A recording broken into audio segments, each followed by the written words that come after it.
Good day guys, it's Study, and I'm back with another video on Mortar Cannon Cluster Grenade build. And I want to start this video with a mini crafting guide for the crossbow for this build, because I saw a lot of people on trades overpaying for the weapon, which you can craft yourself for fairly cheap. So the goal is to craft such crossbow with a lot of physical damage, plus 6 levels to all attack skills, and plus 1 to maximum number of summoned ballistic totems. So we're gonna start with getting a blue base with high increased physical damage. You can go for a siege crossbow, that would be the best base, because it has grenade skills, fire additional projectile, which is a good damage multiplier for the build. This base has level 79 requirement though, so you could consider, like if you don't have level 79 yet, you can craft on a cannonade crossbow, which has, as far as I remember, level 59 requirement, and until level 79 you could use just different crossbow. So we're gonna start with getting prefix. We don't care about what we're gonna get on suffix on this blue base. Just high number of increased physical damage. I'm going with tier 2 because tier 1 is really hard to obtain. It requires item level 82 to get it, so hard to farm. You can try to search the market for magic items with high physical damage, and maybe you'll find a good one, but honestly it's not that hard to farm that by yourself too. So you just collect a lot of normal and magic bases of siege crossbows. You identify them and you use the blue currency, either perfect or greater orbs of transmutation and augments. To get this base I was actually using greater orbs because I'm saving my perfect base for another craft. So just spam currency and add prefixes. And wait until you get high increased physical damage. Here I get hybrid physical damage, by the way, which is also a good modifier, but for different crossbow crafts. This one already has prefix. I got high flat physical damage, but yeah, we're looking for high increased physical damage. So you just do that until you get... it doesn't take that many bases, I would say, to get increased physical damage. And once you obtain such base, every next step in the craft is a guaranteed outcome. There's no RNG involved at all. So we want to start with using a greater essence of abrasion to add flat physical damage to this and make this item rare. Now we have 2 prefixes and 1 suffix we don't care about.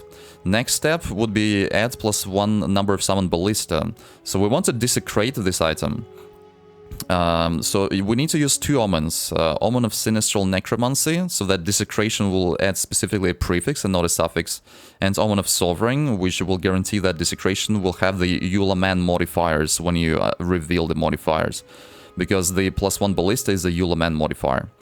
So you just right-click these 2 omens together, and then we desecrate our weapon with a preserved jawbone. We don't need to use ancient jawbone, because like it's literally useless. So now we added a prefix. We need to travel to Whale of Souls to reveal the modifier. If you don't have Whale of Souls unlocked, it's an Act 2. In the Badlands zone, you need to find the zone. So here we click reveal, and we will always have plus 1 to summon ballista. It's a guaranteed step here. So yeah, just click and drop it and get it back. So now our prefixes will be done. It has a lot of flat physical damage and has plus 1 number to summon ballista. Now we're gonna add plus 6 to attack skills on a suffix. First of all, we need to make it sure that we have 3 suffixes on an item. So we're just gonna use 2 normal exalted orbs. We don't need to use greater ones because we don't really care about suffixes. So now we have 3 suffixes. And it's gonna be safe to use Perfect Essence of Battle. This is the most expensive currency that I use in this craft, honestly, and it's not that expensive. It's less than a divine. The price changes, maybe around 50 exalts, maybe even less. So it will add plus 6 levels of attack skills, which gives a lot of damage to our build. It's about 55, maybe 60% more damage, so really good suffix to have. So yeah, once we have 3 suffixes, this essence will guarantee to remove specifically a suffix, because otherwise it would not be able to add plus 6 levels. And we just right click and we use it. So here it is. Pretty much we finished the modifiers. Now we just add quality to the base. We add 2 sockets and we put greater iron runes to increase physical damage even further. So we don't really care about suffixes like I mentioned before because we don't scale crit on this build. We don't have enough passives on tree to spec into crit. Attack speed is not that important either, so honestly +6 levels and that's it. Yeah, we could have also maybe strength or maybe dexterity, but it's not that important. Let's see if this base is better than my current crossbow. It has a little less, slightly less physical damage, so I guess I'm gonna keep using my current crossbow. But that's how we craft the crossbow. Yeah, it's really easy craft. And now in the same video I wanted to just give an update on the build already after playing this build for more than a week. I'm just gonna run a map. I'm gonna talk about changes. So I'm playing on hardcore and I'm blasting high tier maps now. So let's do this map with a boss and 2 mechanics with tier 15 map here. Okay, let me stash this for now. So yeah, I did quite a few changes to the build. I'm gonna be preparing the updated guide as well. The main changes is honestly both for defense and for damage. So defensively I tried to fully invest into armor. And it feels pretty good. So on my character right now I have 15,000 armor, and also I have more than 100% of armor applied to elemental damage mitigation too. So 15,000 is against physical damage and another 15,000 against elemental damage. So elemental damage mitigation feels also pretty good. So I switched to using Constricting Command helmets. This one can be quite pricey. So this helmet makes it so that you always counter surrounded. If you max roll it to 5 number on the last suffix, requires 5 fewer. Like my corrupt is to 6 fewer is actually kind of useless. Like you don't need more than 5. You can still play with requires 4 fewer enemies on the helmet on Constricted Commands, and that's what I did honestly for the longest time before I bought the max roll one. Max roll costs around 6-7 divine orbs. So, and the 4 roll costs around 1, maximum 2 divines. So yeah, not that hard to obtain it on trade, but if you play on solo self-found, this is a quite rare unique, and again, this is not required for the build. So I was playing without it for a long time as well, and so that was just fine. So other changes is that I got mana on my rings and belts, flat mana on it, because it was kind of hard to sustain mana on the build. Once I get to high tier maps, oh, here we can fight the boss, by the way. It's also going to be during Delirium. So we'll see. Oh, wait, is this boss? Let me just delete this boss real quick. So DPS on bosses is great. As you can see, I killed him while delirious, really fast. Oh yeah, I forgot to pick up loot. I'll get this too. So once I got to rate tier maps, my totems started actually dying. Before rate tier maps, I had my Mortar Cannon at lowest level, level 11.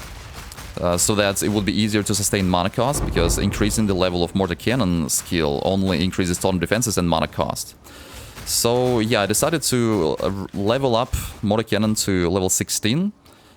This actually adds quite a lot of elemental resistances and chaos resist totems, and they become way tankier. And on passive tree I also took extra resistances here, so totems don't die anymore. Actually, I feel really smooth and farming rare tier 15 and tier 16 maps. So yeah, I actually don't even need to use Mana Flask, by the way. I have 1100 mana now, and mana regeneration feels great.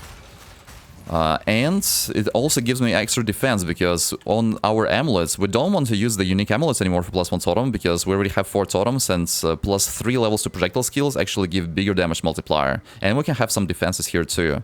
You can Desecrate and Veil damage taken from mana before life, and on body armor you can have the Rune, where another damage taken from mana before life. So I have 23% of damage taken from mana before life, which virtually gives me even more life and more defenses against damage over time, because I basically, when I take damage, I double regen through my life and through my mana at the same time. So that also feels really good and powerful.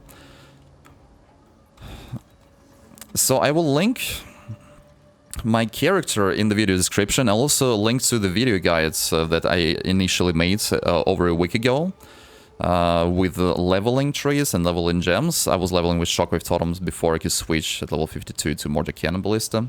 Overall build feels great, yeah, so I'm deleting high tier maps. Out of Pinnacle bosses, so far I only tried the highest tier King in the Mist. This is the Ritual Uber boss. Also deleted this boss in seconds in each phases, basically. So, yeah, clear speed is great, DPS is not a problem. I changed the support gems a little bit, so you'll be able to inspect my character in the character link. I use second wind support now. And that feels good. So each totem can shoot 4 times instead of 2 times, so DPS is more consistent. And I do scale some attack speeds on my tree as well, like the attack speed here and attack speed here. We get 30% attack speed, that's quite a lot.